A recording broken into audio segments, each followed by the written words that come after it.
The Trump Organization is now being targeted by Donald Trump's own Justice Department.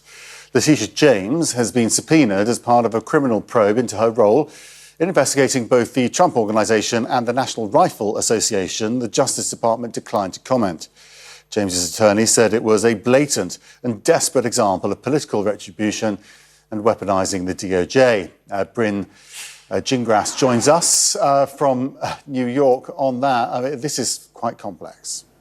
Yeah, listen, if you were to make a list of people that Donald Trump did not like in the state of New York, Letitia James would be pretty much at the top of that list. And we're starting to see that. And to what you just said, her attorney's point, they feel like this is a total weaponization, particularly from that lawsuit that they filed back in 2022 that prompted that civil fraud trial where Donald Trump lost and now owes nearly $500 million.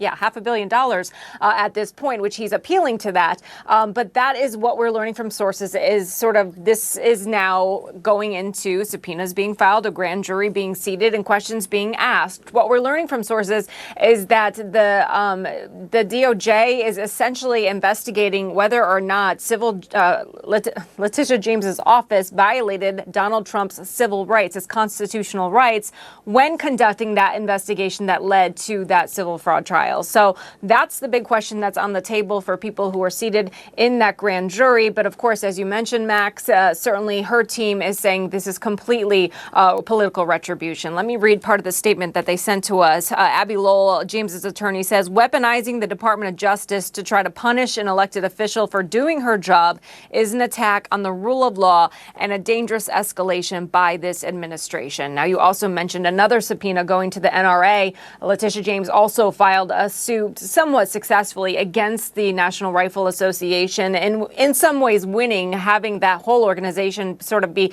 not completely dismantled, but reorganized. So that's another issue that we're learning from sources where the subpoenas were handed out. But certainly this is something that doesn't seem to be stopping and almost just escalating. So we'll have to see where this goes from here.